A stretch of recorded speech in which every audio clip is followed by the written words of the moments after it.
हरे कृष्णा, राधे राधे। आज इस वीडियो में होली पर किन बातों का ध्यान रखें के विषय पर चर्चा करेंगे। साथ ही होली पर अपनाए जाने वाले कुछ उपायों को भी जानेंगे। देखो, याद रखो, साधना और सिद्धि प्राप्ति के लिए या ईश्वरीय अनुकंपा प्राप्त करने के लिए तंत्र ग्रंथों में 4 प्रमुख रात्रियां बताई गई हैं। इनमें कृष्ण जन्माष्टमी, जिसे मोहरात्रि कहते हैं, दीपावली काल रात्रि कही जाती है, शिवरात्रि महारात्रि कही जाती है और होलिका दहन महापूर्णिमा रात्रि कही जाती है। ये 4 साल की सबसे बड़ी रात्रियां होती हैं। जो पहली 3 मैंने बताई है वो कृष्ण पक्ष की होती है और होली की रात अकेली सिर्फ महापूर्णिमा की होती है। इन रातों में टोना टोटका उपाय आदि बहुत जल्दी असर करते हैं।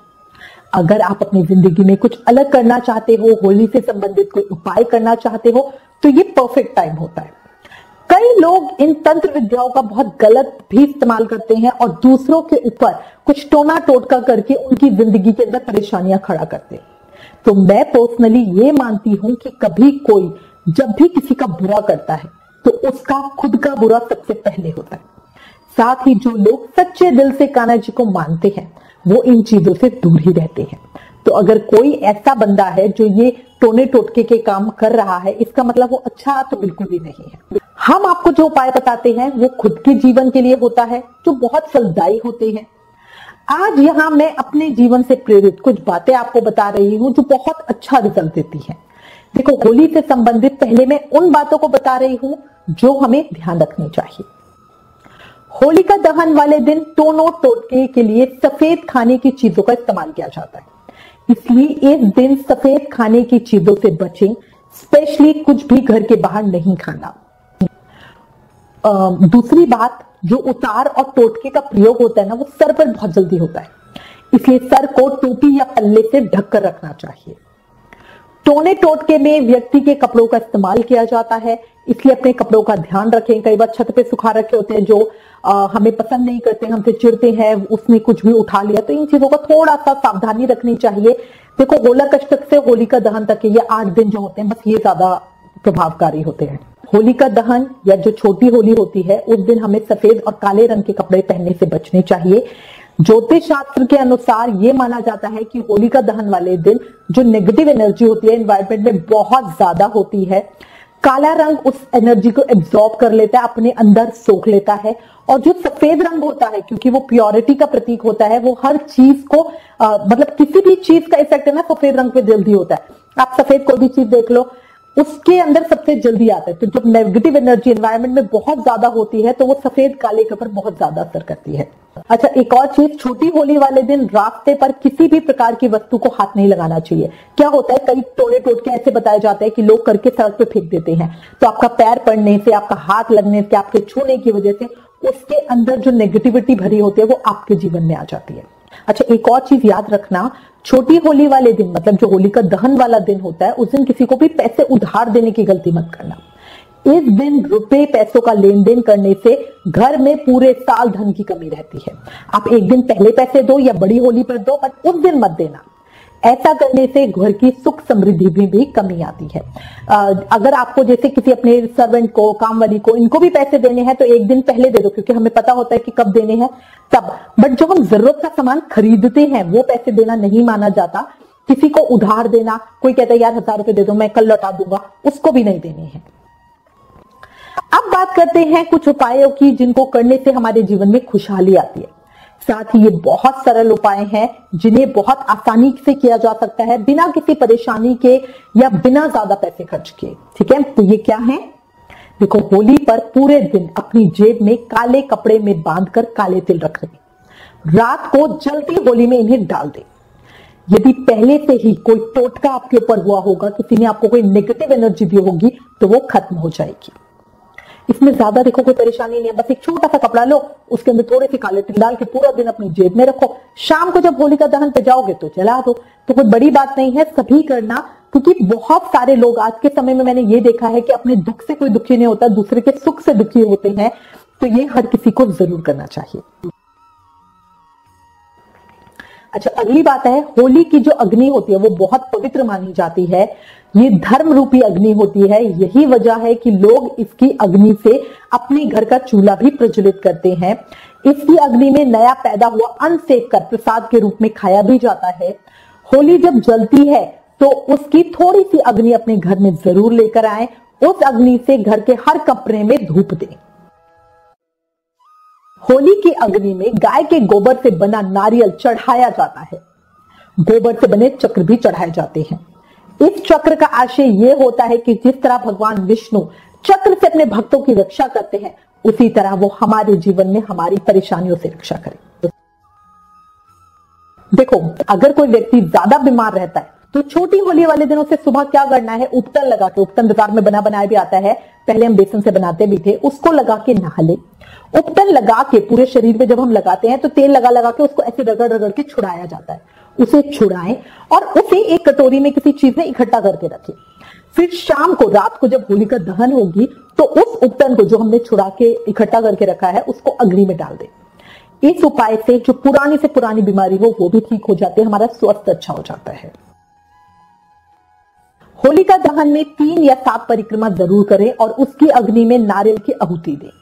इससे हमारे न सिर्फ कष्ट दूर होते हैं बल्कि जीवन में सुख समृद्धि भी बढ़ती है। होलिका दहन के दिन व्यक्ति को अपने परिवार सहित गेहूं और गुड़ से बनी रोटी खानी चाहिए। ये रोटी खुद घर पे बनाए और वहीं खाएं, किसी की दी हुई नहीं खानी चाहिए।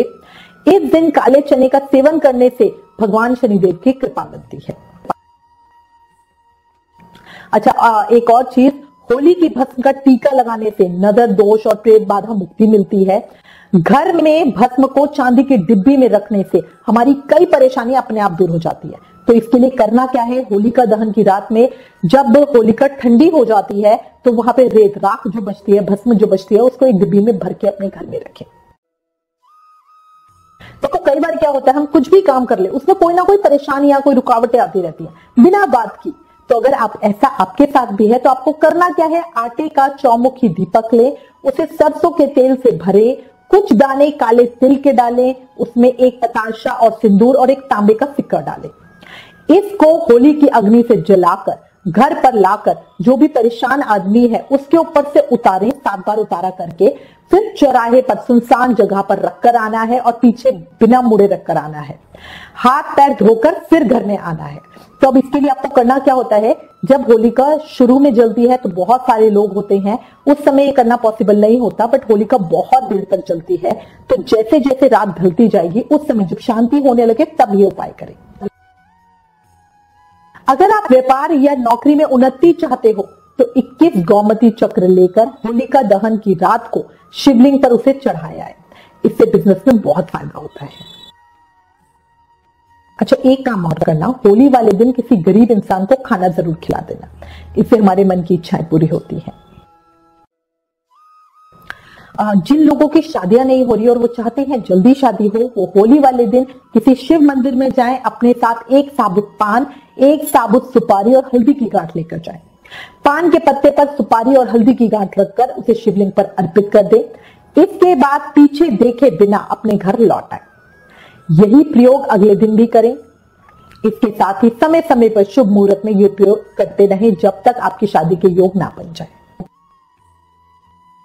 होली से शुरू करके बजरंग बाण का 40 दिन तक नियमित पाठ करने से हमारी हर मनोकामना पूरी होती है। अच्छा, एक और चीज, अपने हाथ से गोबर के कंडे बनाएं और उन कंडों को जो बहने हैं अपने भाई के ऊपर से 7 बार उतार लें और उसके बाद इन कंडों को होलिका दहन में डालें। इससे अगर आपके भाई को कोई बुरी नजर लगी हुई होगी तो वो ठीक हो जाएगी। अच्छा, अब चर्चा कर रहे हैं बड़ी होली या धुलेंडी की।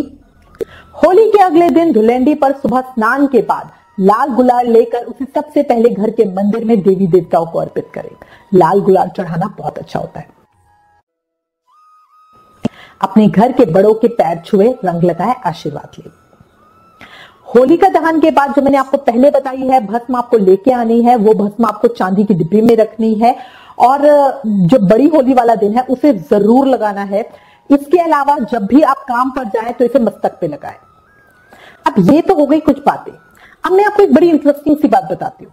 क्या आपको पता है कि होलिका दहन की जो अग्नि प्रज्वलित होती है उसकी लौ हमें कुछ संकेत देती है। अजीब सी बात है ना, पर ये सच है। मान्यता है कि होलिका दहन के समय उसकी उठती हुई लौ से हमें कुछ ना कुछ संकेत मिलता है। होलिका दहन के समय उसकी उठती हुई लौ से कई संकेत आते हैं। अगर वो लौ पूरब की ओर उठे तो वो बहुत अच्छी होती है, कल्याणकारी होती है। दक्षिण की ओर उठे तो पशु पीड़ा होती है, मतलब जितने आसपास पशु होते हैं उन्हें कोई ना कोई परेशानी होती है। पश्चिम की ओर सामान्य और उत्तर की ओर अगर लौ उठती है तो बारिश होने की संभावना होती है। ऐसा हमें बड़ों से सुनने को मिला है। अब ये तो हो गई बातें, ठीक है। अब इसमें हमें करना क्या क्या है, तो मैं आपको एक बात कहती हूँ, हमें बहुत से लोग बहुत से उपाय बताते हैं जो सच्ची बहुत फलकारी भी होते हैं, बट हमारे ऊपर असर ही नहीं करते। ऐसा क्यों? क्योंकि ध्यान रखो, कोई भी उपाय या टोटका बिना किसी को बताए जब किया जाता है तभी उसका असर होता है। अगर उपाय करते समय हमें कोई टोक दे तो हमें उस उपाय का फल नहीं मिलता। अगर कोई बड़ा टोटका है तो उसका फल तो उल्टा ही हो जाता है। जैसे एक एग्जाम्पल बताती हूँ, इसी साल दिवाली पर मंदिर पे मैंने बहुत सारी नई झाड़ू देखी। पंडित जी भी परेशान थे, क्या करें। दिवाली पर एक उपाय होता है ना, जिसके अनुसार चुपचाप जाके मंदिर में नई झाड़ू रखनी है, इससे माँ लक्ष्मी खुश होती है। अब जब झाड़ू लेकर आप मंदिर में जा रहे हो तो कोई ना कोई देखेगा जरूर, बोलेगा जरूर, बोलेगा नहीं तो कहेगा अरे भाई ये उपाय कर रहा है, तो इसका फल हमें फिर नहीं मिलता है। बीच में ही लोग पूछने लग जाते हैं कहाँ जा रहे हो, झाड़ू हाथ में क्यों है ना, इस तरह होता है। तो इससे हमारा उपाय सिद्ध नहीं होता। अब इस परेशानी के लिए हम करें क्या? तो हमें करना क्या है, आप कोई भी ऐसी जगह या ऐसा मंदिर चुने जहां शांति हो, लोग बहुत कम आते हो। झाड़ू को ढक के मतलब लपेट के लेके जाना है, और ये उपाय आपको बहुत जल्दी सुबह सुबह या देर रात में करना होता है। इसी तरह समझो, आप जो भी होली के उपाय कर रहे हो, होली का दहन के समय अग्नि में आपको कुछ डालना है, तो वहां खड़े हुए लोग आपसे पूछेंगे, है ना, ये क्या कर रहे हो, ये क्या डाला, फिर ये टोक हो गई, तो ये इस तरह काम ही नहीं करेगा, है ना। तो आपको करना क्या है, आपको इस तरह से डालना है, कोई देखे नहीं, कोई टोके नहीं। होलिका बहुत देर तक जलती है, इसलिए भीड़ कम होने का इंतजार करें, जब लोग चले जाए तब उपाय करें। ये मेरा एक छोटा सा सजेशन था। इसी के साथ मैं उम्मीद करती हूँ इस वीडियो में दी गई जानकारी आपके लिए उपयोगी होगी। इससे रिलेटेड अगर आपके पास कोई भी कमेंट या सजेशन है तो प्लीज हमें लिखें। ज्ञान बांटने से बढ़ता है, इसलिए इस वीडियो को ज्यादा से ज्यादा शेयर करें। Please like, share and subscribe. Thank you. Hare Krishna.